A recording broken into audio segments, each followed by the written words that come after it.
Alright, here we are. It's almost the middle of January 2015. I'd like to talk about some of the things that some really hard lessons that I learned in 2014 by aquariums. At 2014, I've been in this hobby for about 4 years, 4.5 years now. I think I started in 2011, or 3.5 years, somewhere in that nature. And I started off simple tanks, 10 gallons, failed a lot, never did water changes. 2014 rolled around, I got this big tank, these angels right here. There was also a large Grommy in this tank, and some manner of gar, a needle nose gar, and a very large Placostomus. There was some orange and blue gravel in there, so I couldn't handle that. Some fake decorations.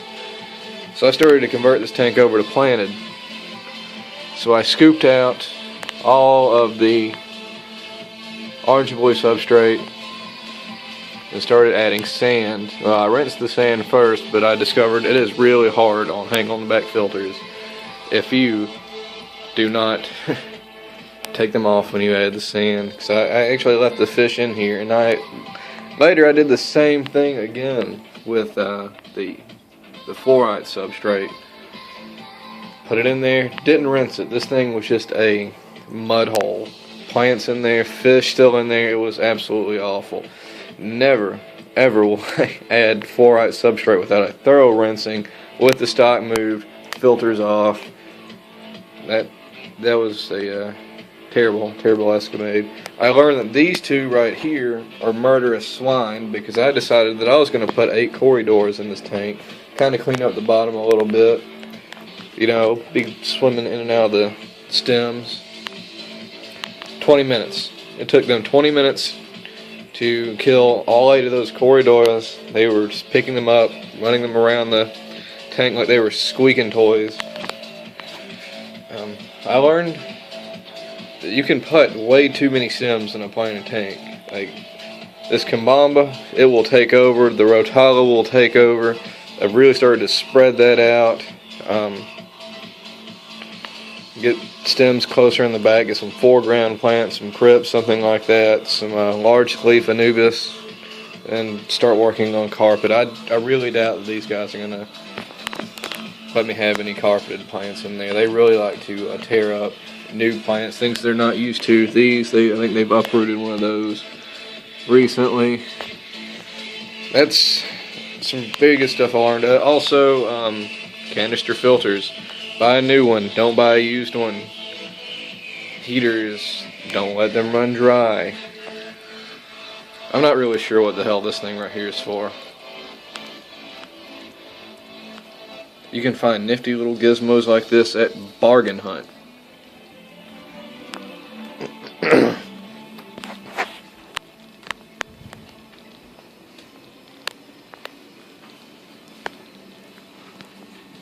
Alright, check out this tank right here. It was a African cichlid tank. They were starting to outgrow. I couldn't put anything else in there with them because they were so damn mean.